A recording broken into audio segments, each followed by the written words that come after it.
Hi mummy, இன்னைக்கு puppy கிச்சன்ல என்ன பண்ணிட்டு இருக்கீங்க? ஹாய் வா சொல்கிறேன். இது ஒரு சூப்பரான ஃப்ரைடே தான். ஸோ இப்போ வந்து இஃப்தாருக்கு ப்ரிப்பேர் பண்ணிகிட்டு இருக்கேன். வா என்னன்னு காட்டுறேன். கிளைமேட்டை ஃபஸ்ட்டு காட்டு.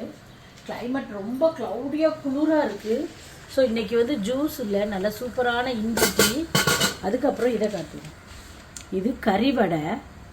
இதை வந்து போட்டுக்கிட்டு இருக்கேன். இருக்குல்ல கறிவடை சூப்பராக எடுத்துடலாமா?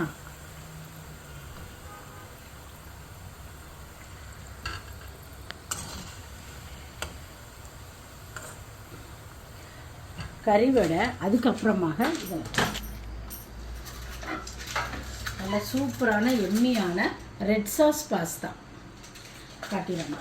ஒரு ஆஃப் பேக்கெட்டில் தான் பண்ணியிருக்கேன். கறிவடை வந்து நல்லா கொத்துக்கறி போட்டு சென்னா ஒரு நாள் ஊற வச்சு அந்த சென்னாவை லைட்டாக அரைச்சிட்டு மித்தசோ ஆன்சோலாம் போட்டு சூப்பராக பண்ணிக்கிட்டு இருக்கேன். இதுதான் இன்றைக்கி பப்பி கிச்சனில் இஃப்தார் ஸ்பெஷல். சாப்பிடலாமா?